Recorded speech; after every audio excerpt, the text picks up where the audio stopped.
¿Por qué Dios no acaba ya con la maldad? Es un misterio, o sea, ¿por qué nos preguntamos? Pero cuando es un misterio está algo oculto en la mente de Dios. Pero más adelante, cuando seguimos leyendo en el Apocalipsis, descubrimos que lo que tiene Dios oculto, aparentemente nos lo revela en la Biblia más adelante, y en el Apocalipsis nos muestra que aunque creamos que ahorita tú y yo ya queremos que se acabe esto, Dios lo va a hacer en su tiempo, no en el tuyo, ni en tu tiempo, ni en mi tiempo. Él tiene un tiempo, un kairos exacto para hacer y desarrollar su plan de las edades.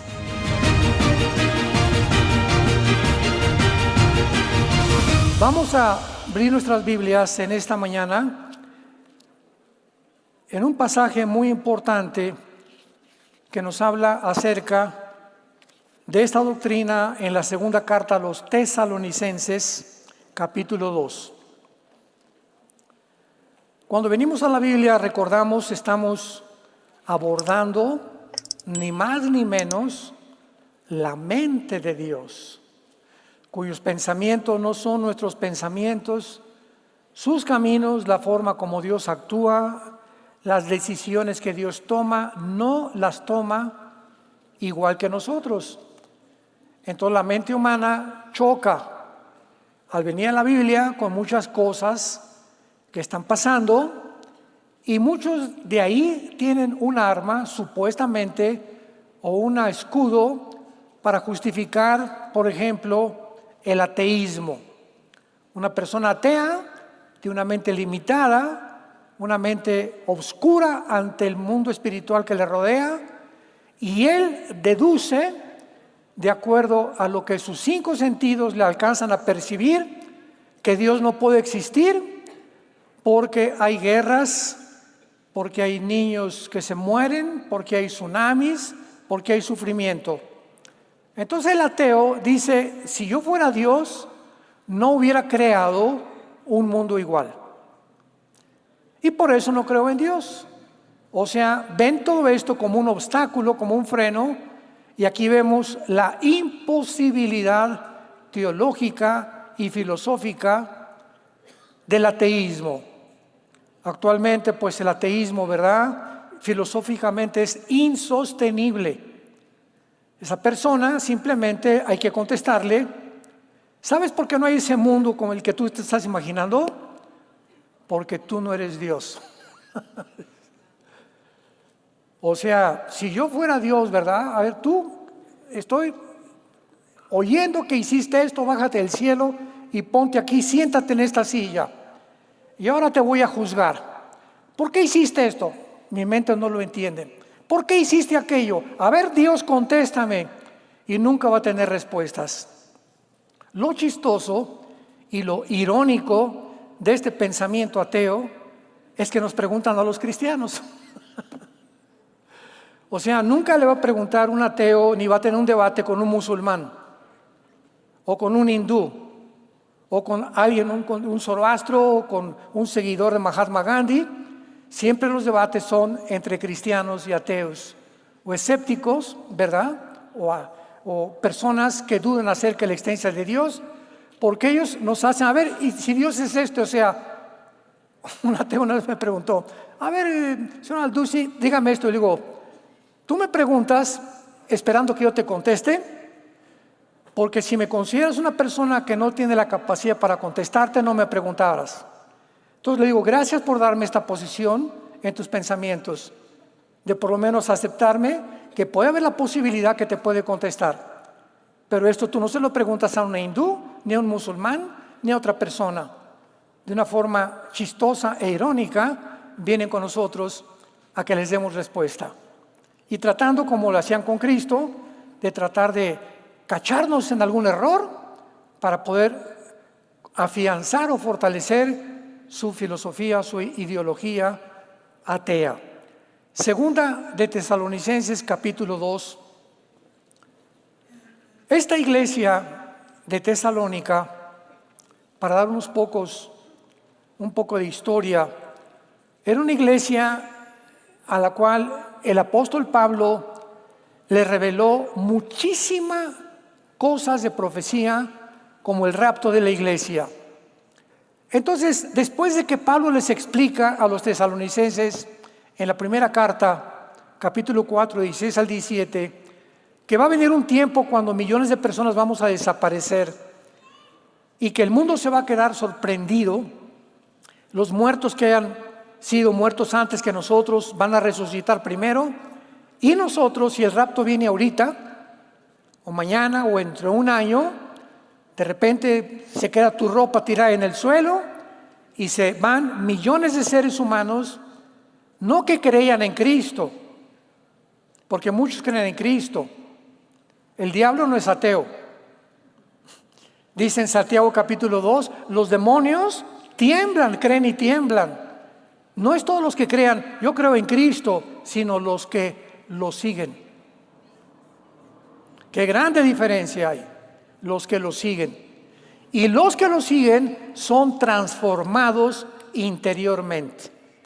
Entonces, si tú te dices cristiano de hace 2, 3, 4, 5 años, no sé, y tu vida no ha cambiado, si no eres mejor esposo, mejor esposa, mejor padre, eres más honrado, más generoso en la repartición de tus bienes, etcétera, etcétera, si tu vida no ha sido transformada, tu cristianismo es intelectual.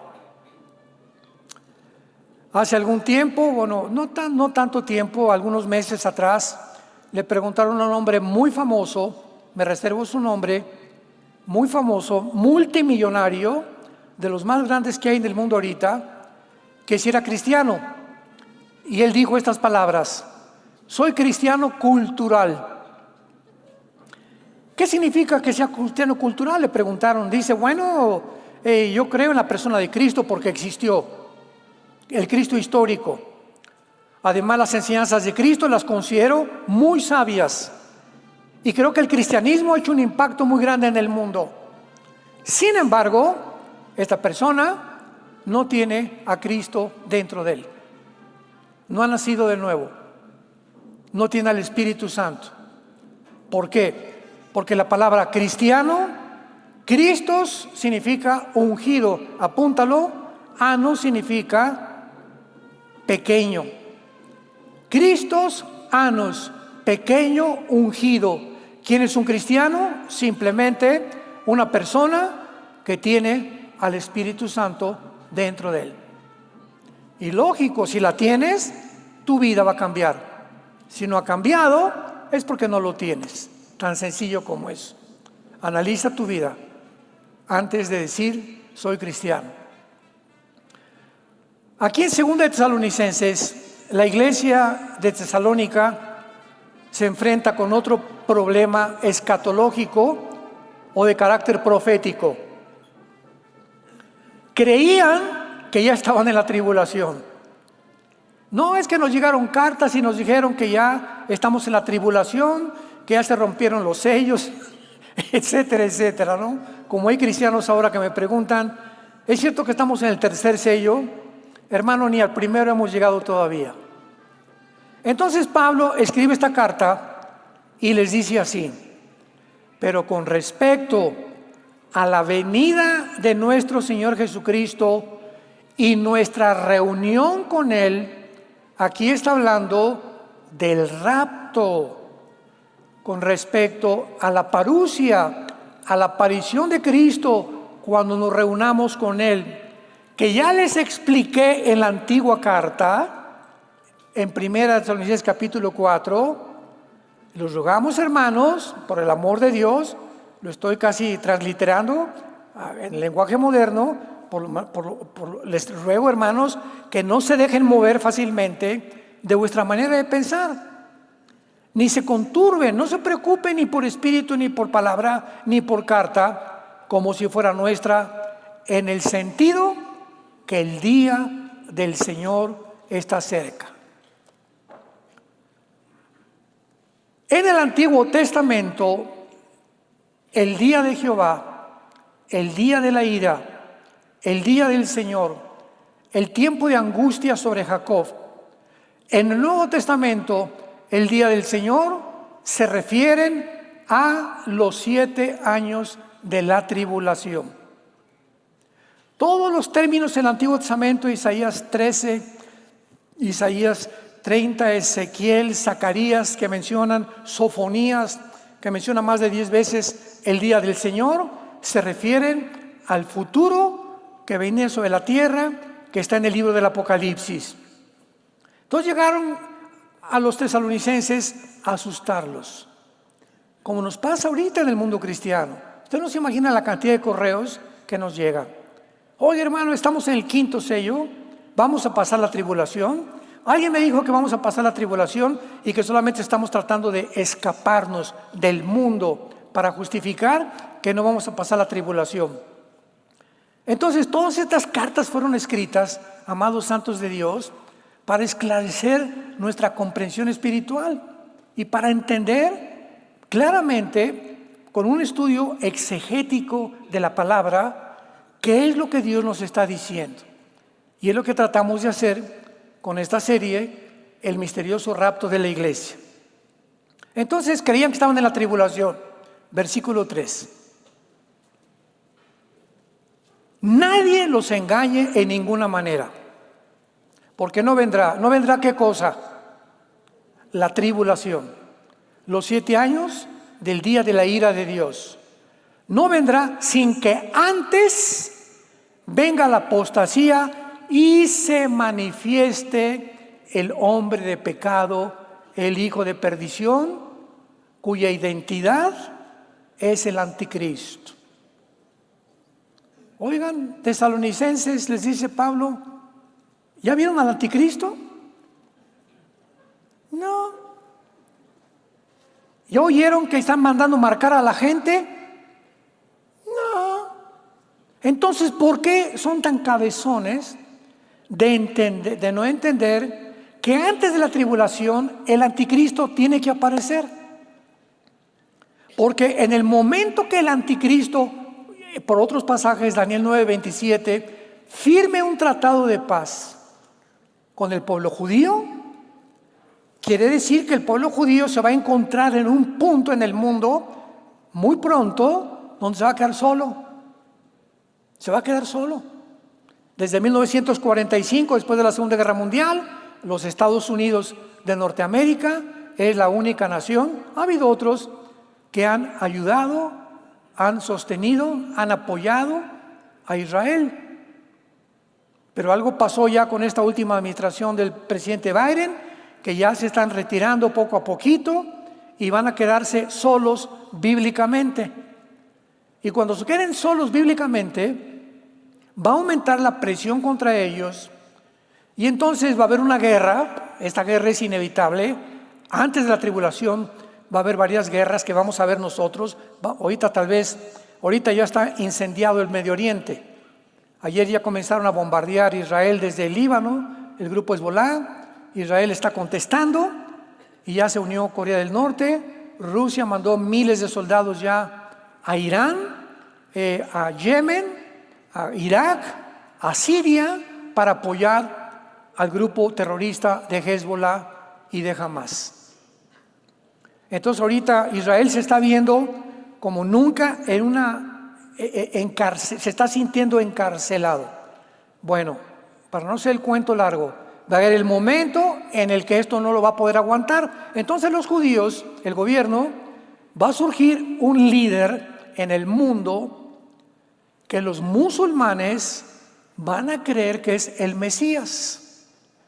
Porque de acuerdo al Islam, al Corán, al grupo de los chiitas, que es una ramificación del Islam, están esperando al Mahdi. La palabra Mahdi, M-A-D de Daniel, H intermedia y latina, Mahdi, apúntalo, significa el guía, el precursor del Mesías o el Mesías en persona. Entonces, de acuerdo a la escatología de los musulmanes del Islam, viene un hombre llamado el Mahdi después de una guerra, porque tiene que haber una guerra sangrienta, que es lo que el grupo ISIS, el grupo terrorista, quería provocar en el Medio Oriente. Y de esa guerra surge el Mahdi. Y entonces la persona con la que los judíos se sientan en la mesa a poder tratar de que esa persona les garantice, síganme con cuidado, esa persona va a tener un poder tan grande que les va a garantizar a los judíos y les va a decir: les firmo la garantía que en 7 años nadie los va a tocar. ¿Quién podrá ser esa persona? Que les diga al Islam: no se acerquen, a los judíos, a los árabes: no se acerquen, nadie más que el Mahdi. Y como para ellos representa el Mesías de ellos, les va a decir: ¿verdad? Los voy a garantizar este año, pero de acuerdo al Islam, hay 2 verdades que la sacó a la luz el terrorista más grande del siglo XX, Yasser Arafat. Yasser Arafat, cuando regresó de Washington, cuando estaba con Yitzhak Rabin y el presidente Clinton en medio, en la Casa Blanca, firmando un tratado de paz, al llegar Yasser Arafat al mundo árabe, les recordó la teología del Islam. Al occidente les decimos algo, pero les decimos la mentira y la verdad la tenemos nosotros. No es cierto que va a haber paz, los tenemos que destruir. Porque en la constitución de Hamás y en la constitución que se formó en el Al-Fatah, la autoridad palestina, está escrito en los artículos, lo pueden ver en Google. Nuestro objetivo es exterminar la nación de Israel. Oye, que los judíos no les quieren dar, y hemos hablado tanto de esto, que no les quieren dar a los pobres palestinos, están encarcelados, muriéndose de hambre. Mentiras, mentiras, mentiras, mentiras. El diablo es el padre de la mentira.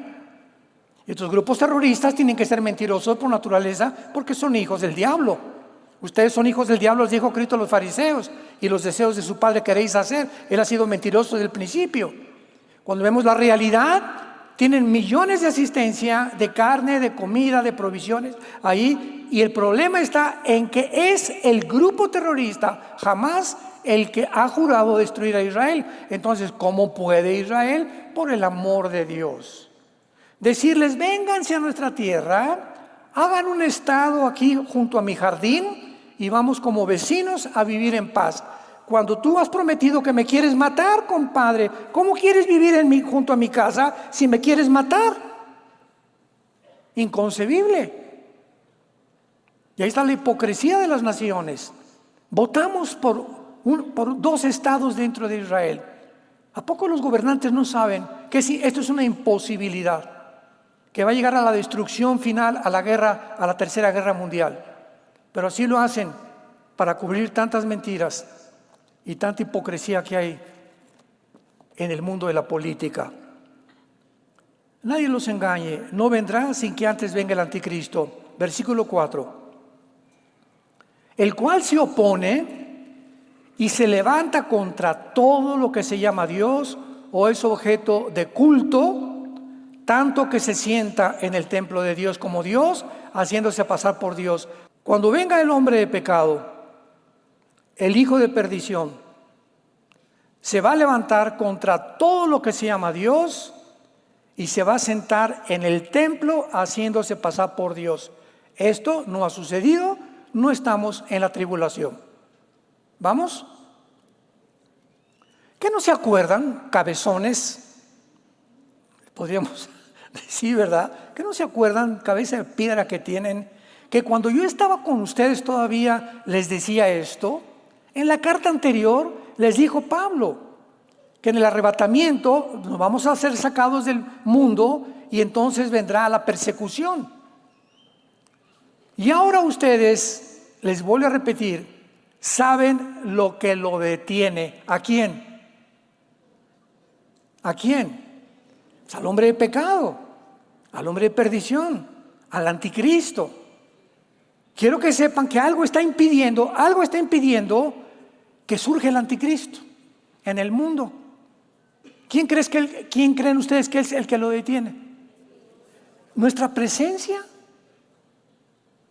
Mientras la iglesia esté en el mundo, el anticristo no se puede manifestar. ¿Por qué? Mateo 5, ustedes son la sal de la tierra. ¿Qué es la sal? Impide la corrupción de la carne. Pero si ustedes son la luz del mundo, somos la única luz que hay en el mundo, a través de la Biblia. Nuestra presencia en tu casa, en tu oficina, en tu negocio, en el deporte, donde quiera que tú estés. Si tú eres cristiano, de alguna forma, ya no oyes tantas groserías, testificas a un jugador de fútbol, como dice que Neymar ya se quiere ir de pastor también ahí en la selección de Brasil, etcétera, etcétera, y comienzan a testificar, comienzas a hablar de Cristo a tus hijos, comenzamos a detener de alguna forma que no se desborde la maldad como podría desbordarse cuando ya no haya cristianos. Hace algunos días, un gran politólogo, filósofo, Agustín Laje, lo admiro muchísimo, argentino, sacó un artículo, se los recomiendo, y dijo lo siguiente: como consecuencia de los Juegos y de la inauguración en Francia de los Juegos Olímpicos, la cristiandad está siendo aplastada. Y si los cristianos no se levantan, serán más aplastados. Yo estoy usando mis palabras, lo dijo de otra forma. En otras palabras, de alguna forma estaba diciendo que hay mucha cobardía en el mundo cristiano. ¿Saben ustedes que el Papa no dijo una palabra en contra? Bueno, sabemos que ni cristiano es, ¿no? Pero ¿qué hay de más de nosotros? Estamos hablando contra esto. La esposa del presidente Biden dijo: es espectacular la inauguración de los Juegos Olímpicos. Nunca había habido tanta asquerosidad, tanta blasfemia, tantos insultos, tantos escupitajos, tanta burla al cristianismo como en los Juegos Olímpicos, en la inauguración. Nunca. Desde el siglo pasado, cuando se inauguró el túnel de Godard, ¿se acuerdan? En Suiza, que es el más grande del mundo, quién sabe cuántos kilómetros tiene de largo, que sacaron bailarinas casi desnudas, con disque ángeles caídos en cuerdas cayendo por toda la tierra, con el presidente de Francia, magistrados, diplomáticos, viendo todo este espectáculo. Desde hace más de 30, 40 años no se había visto algo donde te preguntas: ¿qué tiene que ver el deporte con esto? El deporte, yo llevo a mis hijos porque se enfrentan dos personas con diferentes aptitudes y capacidades para patinar, para el skateboard, para esto, para el otro, para la natación, y queremos ver la forma como se supera la humanidad en el mundo del deporte, que es maravilloso. ¿Qué tiene que ver esta inauguración de atacar una religión? ¿Por qué no atacaron a Mahoma? A eso sí, ¿verdad? Di algo contra Mahoma en Europa y te queman tu casa. Pero contra nosotros pueden decir lo que hasta que no dijeron. Humillaron completamente el cristianismo. Y estamos en las redes tratando de combatir esto. Me entrevistaron hace poco en Enlace, lo pueden encontrar, donde hablo claramente de lo que pasó en los Juegos Olímpicos y que es el síntoma de podredumbre y un síntoma en la condición en la que el mundo en que tú y yo vivimos estamos actualmente percibiendo. Es un síntoma de la realidad de la sociedad del siglo XXI, una sociedad descompuesta completamente. Ustedes saben lo que lo detiene, a fin de que a su debido tiempo se manifieste, o sea, el anticristo. Vamos bien, vamos por orden. Porque ya está en acción, ya, eso sí, antes del anticristo, desde hace muchos años, ya está en acción un misterio. Algo que no estaba revelado en el Antiguo Testamento. Ahorita en la tercera conferencia expliqué que por eso se le llama al rapto el misterioso rapto, porque es una verdad, una doctrina que no estaba en el Antiguo Testamento y que se revela al apóstol Pablo. 1 Tesalonicenses 15, 51 al 53. Y aquí les digo un misterio: no todos dormiremos, pero todos seremos transformados. Entonces, un misterio es una verdad no revelada en el Antiguo Testamento. Efesios 3, del 1 al 5. La verdad de la iglesia, otro misterio. La iglesia no existía en el Antiguo Testamento. Era un misterio que un grupo de personas iban a unir con el Hijo de Dios y formar su cuerpo, que somos nosotros la iglesia, y Él sería la cabeza de todos nosotros. Esto no estaba en el Antiguo Testamento. Entonces, pero ya está en acción el misterio, apúntalo, la palabra iniquidad. Es la palabra griega anomia, como suena, con A de Armando, N de Nancy, anomia, como suena. Anomia significa literalmente rebelión. Ir en contra de la ley. Es un rebelde. Pisotear los mandamientos. Y el misterio radica en por qué no lo ha tenido Dios. ¿Por qué Dios no acaba ya con la maldad? ¿Por qué no acaba con todos los del tráfico humano, con todos los pederastas, con todos los transgéneros, con todas las personas, con todos los asaltantes, con todos los secuestradores, con toda la corrupción de la política? ¿Por qué Dios no lo hace? Es un misterio, o sea, ¿por qué nos preguntamos? Pero cuando es un misterio está algo oculto en la mente de Dios. Pero más adelante, cuando seguimos leyendo en el Apocalipsis, descubrimos que lo que tiene Dios oculto, aparentemente nos lo revela en la Biblia más adelante, y en el Apocalipsis nos muestra que aunque creamos que ahorita tú y yo ya queremos que se acabe esto, Dios lo va a hacer en su tiempo. No en el tuyo, ni en tu tiempo, ni en mi tiempo. Él tiene un tiempo, un kairos exacto para hacer y desarrollar su plan de las edades, que verán los 21 juicios que vienen sobre el mundo en el Apocalipsis. Y entonces ahí sí vas a poder, el mundo poder decir, como dicen el canto en Apocalipsis 14, justos y verdaderos son tus caminos, oh Rey de los santos, porque todas las cosas que tú haces son justas. Alguien lee el Apocalipsis, ¿cómo es posible que un Dios pueda mandar demonios y pueda el sol calentar a las personas y quemarlas y pasar esto que está pasando y tinieblas, tsunamis, meteoros que van a caer, cosas que van a suceder en el mundo, porque el mundo se haya podrido?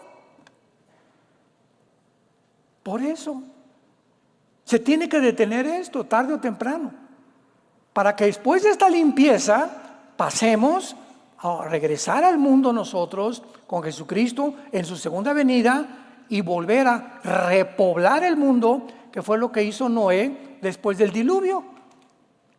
En Génesis capítulo 9 llegó Noé con sus 3 hijos, sus 3 nueras, a repoblar el mundo. Tuvo Dios que sepultar al mundo antiguo porque la genética de los seres humanos se había contaminado. Los ángeles caídos habían penetrado dentro de los genes del ser humano, alterado la genética y habían producido quimeras, habían producido cyborgs o cyborgs, habían producido híbridos donde eran mezcla de ángeles con mujeres, y el resultado fue hombres de 4 metros de estatura con 12 dedos en las manos y 12 dedos en los pies, que resultaron ser los famosos Nefilim de Génesis capítulo 6, que se dedicaron a perseguir, a impedir que Israel entrara a la tierra de Canaán. Entonces Dios tenía que borrar toda la generación, y a los únicos que se encontró limpios en esa generación fueron a 8 personas: Noé, sus 3 hijos, su esposa de Noé y sus 3 nueras. Entonces Dios tuvo que barrer completamente el mundo. En Sodoma y Gomorra hasta los niños eran homosexuales. Génesis 19, hasta los niños, los jóvenes, los de media edad y los viejitos bateaban con la izquierda. Y encontró Dios justo a Job, lo vamos a ver mucho más adelante, y hasta que no lo sacó de Sodoma, hasta que Noé no estuvo en el arca, Dios nunca juzga a su pueblo con el mundo. Vamos a ver todas estas pruebas de quién es el carácter de Dios. Ya no es doctrinal, es el carácter de Dios. Y el carácter de Dios está desplegado en las Sagradas Escrituras. Él no juzga nunca. Cuando Faraón mandó las 10 plagas, al pueblo mandó a la tierra de Gosén. Y mientras en Egipto las ranas y los piojos y el río Nilo convertido en sangre, los judíos tenían comida, no había muertos, el primogénito murió de los egipcios, todas las casas cubiertas con la sangre, Éxodo 12, no podía entrar el diablo para matarlos. Siempre Dios pone a un lado a su pueblo cuando va a juzgar al mundo entero. Y así lo va a hacer en el tiempo de la tribulación. No vamos a estar aquí. ¿Te quieres quedar? Quédate. Hay un misterio en el mundo que se llama el misterio de la iniquidad. Pero dice solo que hay quien al presente lo está deteniendo hasta que él, a su vez, sea quitado de en medio. Entonces, ahorita hay un misterio, hay un espíritu de rebelión muy grande. Hijos contra padres, mujeres contra esposos, esposos tratando a las mujeres como si fueran su sirvienta o como si fueran un objeto, tómala y déjala. Los ciudadanos contra el gobierno contra los ciudadanos, los ricos contra los pobres, los ateos contra los cristianos, los judíos contra los árabes contra los judíos. Hay un movimiento extenso en el mundo actualmente de unos contra otros. A este movimiento se le llama el wokismo, W-O-K de kilo I-S-M-O. De ahí viene la palabra woke, tan famosa que es ahorita, que no es más que una rama del marxismo. Es una victimización de los oprimidos, que dicen tenemos que rebelarnos contra todo, nadie nos hace caso, hay injusticias, hay esto, vámonos. Es un misterio actualmente en el mundo, que ahora llaman wokeismo, lo bautizaron con esa palabra, pero no es más que una victimización total de las gentes amargadas, rencorosas, desajustadas en la vida, que no pudieron avanzar, que no pudieron triunfar, que las cosas no les salieron como les salieron, y comienzan a ver a los que triunfaron, a los que van adelante como sus enemigos, y hay un odio y hay un rencor, creyendo que pasó en la Revolución Francesa, pasó con la Revolución de Lenin, pasó con la Revolución de Mao, pasó con la Revolución de Saddam Hussein, con la Revolución de José Stalin. En todo el siglo XX vemos la revolución del proletariado contra la burguesía, porque Carlos Marx dijo es que si los proletariados, los oprimidos, los wokistas del siglo XXI toman el poder y se sientan en el trono y le quitan el dinero a aquellos, porque ustedes son los que nos han impedido que nosotros podamos ser ricos o poder vivir de una forma equitativa, matemos a esas personas y vamos a repartir el dinero y vendrá la igualdad y la paz en el mundo. Esta mentira tan grande provocó más de 52 millones de personas muertas en el siglo pasado, el comunismo, donde no pudo funcionar. Gracias a Dios que Mikhail Gorbachev, uno de los ministros de Rusia, de la Unión Soviética, 1991, declara públicamente al presidente Ronald Reagan de Estados Unidos: esta idea no funciona. Nuestra Unión Soviética se está desmoronando. Es una ideología falsa. Y entró lo que se acabó la Guerra Fría y Estados Unidos dijo: no, pues ahora sí, ¿verdad? Si ya los rusos no nos amenazan, y ahora sí la democracia, el capitalismo, etcétera, etcétera. Entramos al siglo XXI y nace Vladimir Putin. No estoy diciendo que sea el diablo Vladimir Putin, pero simplemente él quiere regresar a que todo el 30% que perdió la Unión Soviética en la guerra, en la caída del comunismo en 1991, restaure la Unión Soviética y le devuelva la tierra a su país. Pero ahora viene la confrontación, porque Estados Unidos quiere lo mismo y Rusia quiere lo mismo e Irán, el patito feo, quiere lo mismo. Y el gordito de Corea del Norte también quiere lo mismo. Y está un pastel en el mundo y todos quieren una rebanada del pastel. Pero antes de que puedan agarrar el pastel, tienen que eliminar a Estados Unidos y a Israel. Porque Israel en el Medio Oriente es la única nación democrática, es la única nación con otra cultura, otras tradiciones, de más de 25 millones de árabes que los rodean. Entonces los ven como extraños, como extraterrestres, con otra religión. No pueden soportar que vivan ellos. Su objetivo es eliminarlos. Pero antes tienen que eliminar a Estados Unidos. Entonces hay un movimiento en el mundo moviéndose desde hace mucho tiempo que está levantando a la gente a la rebelión. Y dice el versículo 8. Y entonces, ¿verdad? Cuando se ha quitado, cuando la iglesia sea sacada del mundo, lo que lo detiene, y entonces se manifestará. Aquel inicuo, apunta la palabra inicuo, que es la misma palabra que iniquidad, anomos. Se manifestará aquel rebelde, porque es lo que significa la palabra anomos.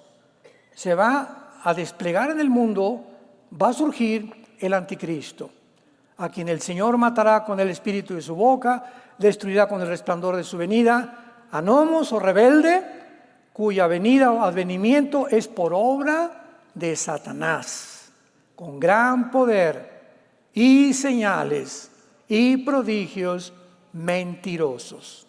O sea, viene un movimiento de mentiras al mundo que lo estamos viendo en las redes sociales. Hace rato platicábamos los pastores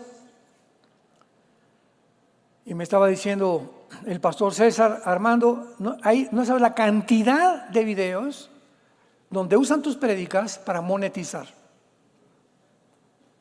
El gospel de evangelio no sé qué y me pone mi nombre. Yo ni me meto ni sé qué es la que se encargue Dios con ellos. Pero cantidad de personas que están usando la Biblia para monetizar, para hacer dinero. Y recuerda, cuando lo veas, tócale a la campanita para que tengamos seguidores. Jamás hemos hecho nosotros eso. Dios me libre. No te olvides la campanita, ¿eh? Y ahora tenemos 20,000 seguidores. O sea, es un mundo que vivimos tan podrido que agarran cualquier cosa para poder hacer dinero.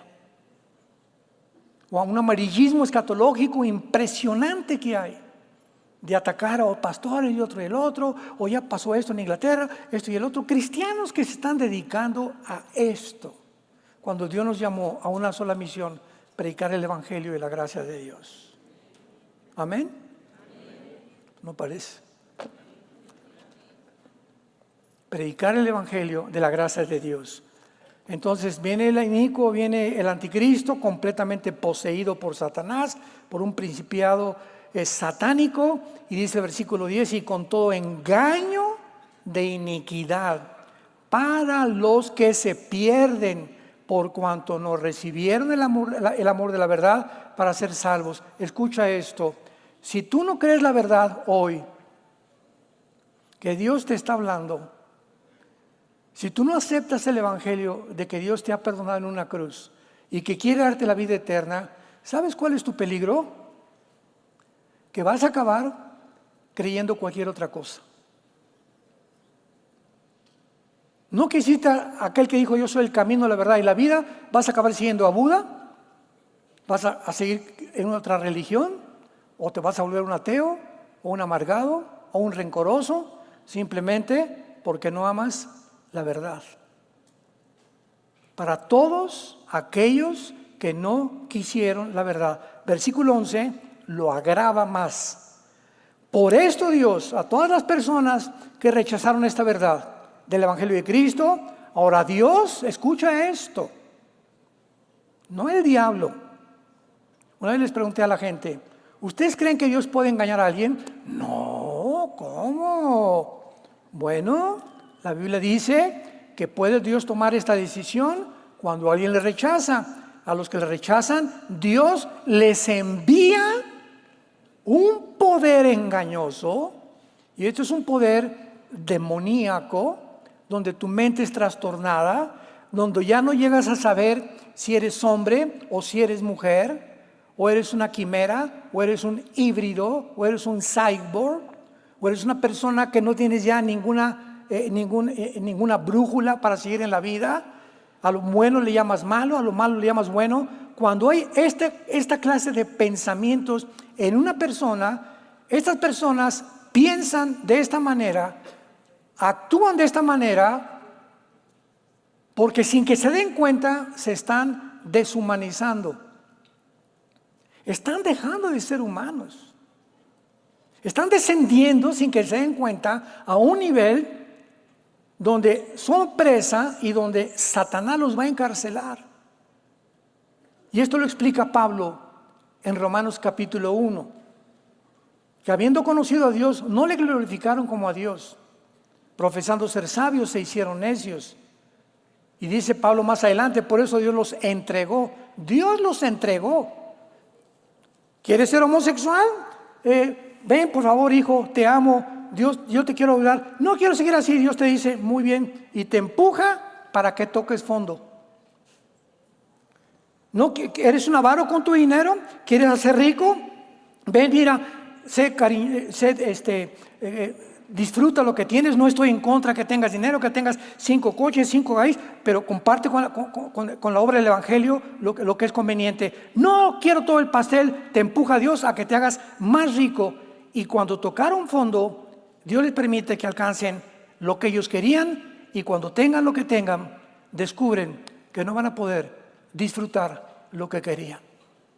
Eclesiastés 6 del 1 al 2.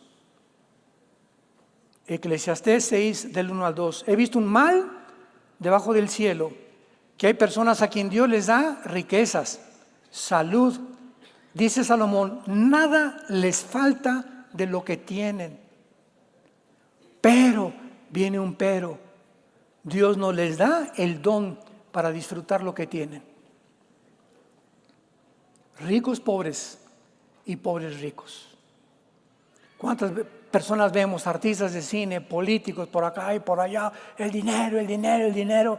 Y ya que alcanzan y llegan a la cúspide del monte y llegan y tienen lo que quieren, comienzan a descubrir que sin Dios todo se les vuelve como una maldición en sus vidas. Sin esposa, sin hijos, mueren como perros, como animales a los 60, 70 años de edad, o encarcelados o exiliados, etcétera, etcétera, completamente abandonados, sin ningún propósito en la vida, porque lo único que quisieron fue como la parábola de Cristo en Lucas 11, una persona tenía muchos bienes. Ya aumentaron mis regalías en mis libros. Ya me aumentaron los intereses de mi banco. Ya tengo más negocios, ya tengo más terrenos. Esto haré. Voy a juntar todo lo que tengo y lo voy a mandar y lo voy a convertir en oro. Porque ahorita ya ni los dólares. Y cuando tenga todo esto convertido en oro, le diré a mi alma, alma mía, ahora sí me voy a mi hamaca porque ya tengo la garantía de vivir en paz. Y dice Jesús, y oyó una voz esa noche, esa misma noche, que le dijo, eres un necio, porque esta noche vienen a pedir tu alma. ¿A quiénes creen Cristo que les dijo, vienen por ti? Los demonios. Viene un grupo de personas, de entidades espirituales, a pedir tu alma. Y lo que has guardado, ¿para quién será? Así es el que es rico para el mundo y no es rico para con Dios. Cuidaos de la avaricia, dice Jesucristo, porque teniendo sustento y abrigo, estemos contentos con eso. Este es el peligro en el que el mundo va a aumentar mientras se acerca el final. Avaros, 2 de Timoteo 3:1, amadores de sí mismos. Se aman a sí mismos, no les importa nada ni nadie. Yo, mi negocio, mi casa, acaban hasta crucificando a la mamá que los trajo al mundo. Acaban con su familia, acaban con todo, con tal de subirme al trono y obtener lo que yo quiero. Ok, dice Dios, vas a tener una mente reprobada, que ya no va a discernir el bien y el mal, y se vuelven deshumanizados. Y estamos en un mundo ahorita, en el siglo XXI, deshumanizado. Ha llegado el mundo a un punto, como ahí está el botón de muestra en los Juegos Olímpicos, donde ya no saben qué es bueno y qué es mal. ¿Saben lo que contestó el Comité Olímpico? ¿Por qué les han llegado críticas, gracias a Dios? Contestaron y dijeron, es que nosotros, escuchen esto, vean nada más la mente reprobada, es que creíamos que la gente iba a comprender el arte de Da Vinci. ¿De veras contestaron esto? Es que esto es arte. Creímos que la gente lo iba a admirar, como la esposa del presidente Biden, que dijo: es espectacular, por el amor de Dios. O sea, ¿cómo es posible que hayan contestado eso, no? En lugar de arrepentirse, pedir perdón, etcétera, no lo volvemos a hacer. Jesucito mío, mi dulce compañía, Virgen del Socorro, ayúdame. Para ellos no es malo. Ya no pueden ver que eso es malo y que eso es bueno. Y cuando llega a la mente de un ser humano, como los que organizaron este festival, son personas con mentes reprobadas. Y Dios los está exhibiendo para que nosotros veamos el ejemplo a lo que el mundo está llegando. A donde algo así tan horripilante, asqueroso. Otras fotos con un muchacho sin los calzones enseñando sus órganos genitales a un niño, y la foto está cuando el niño le está mirando los órganos genitales a este transgénero. ¿Cómo es posible? Ahora, ¿quién creen que está detrás de este movimiento? Satanás, organizando una élite en el mundo para llevarlos a que sea normal, a que el mundo lo vea normal. Y cuando ya la gente como ellos y como la esposa del presidente de Estados Unidos y como mucha gente y muchos políticos lo dicen, no es nada, es normal, es cuando ya dices el mundo está completamente loco. Es un mundo psicopático, un mundo de psicópatas, un mundo de degenerados, deshumanizados ya, que han llegado a tocar el fondo totalmente de sus vidas espirituales. Oremos. Padre, te damos gracias por tu palabra. Oramos como tu cuerpo, como tu iglesia, que nos sigas sosteniendo con tu gracia hasta el final. Yo te pido, Padre, que este pueblo que te está oyendo en este momento persevere en la esperanza a la que nos has llamado hasta el fin, que no desmayemos ni nos desanimemos a la mitad del camino. Hay tantas cosas para desanimarnos, pero para eso nos dejaste el Espíritu Santo y las Sagradas Escrituras, para que en ellas podamos consolarnos, edificarnos, aguardando la bienaventurada esperanza, la manifestación gloriosa de tu Hijo Jesucristo, que no tarda en venir por nosotros, sacarnos de este mundo que percibimos ya completamente descompuesto, y entonces este mundo descompuesto lamentará al final de no haber oído la verdad ni la luz. Ellos mismos se consideraron dioses que no te necesitaban, nunca pensaron en guardar ningún mandamiento por la soberbia de sus corazones. Guárdanos, Padre, que podamos continuar siendo la luz, comenzando en nuestra casa, con nuestros familiares, nuestros hijos, nuestros vecinos, que puedan percibir que somos diferentes de una generación perversa y maligna que cada día se destruye más y más. Ahora invita a Cristo en esta tarde. Ustedes que nos ven por la televisión, este es el momento de tu decisión. Dios te ha traído en esta hora para que no desprecies ni rechaces la verdad y le aceptes con todo tu corazón en tu vida, diciéndole estas palabras: Señor, te pido perdón por mis pecados. Creo que en esa cruz pagaste por ellos cuando derramaste tu sangre. A los 3 días resucitaste de los muertos, y por ello te pido, Señor Jesús, que entres en este instante a mi corazón como mi Señor y mi Salvador. Gracias por la vida eterna y gracias por darme la salvación. En el nombre de Jesús. Amén. Amén y amén. Qué libro tan maravilloso, ¿verdad? Qué libro tan maravilloso. Gracias a Dios por este libro.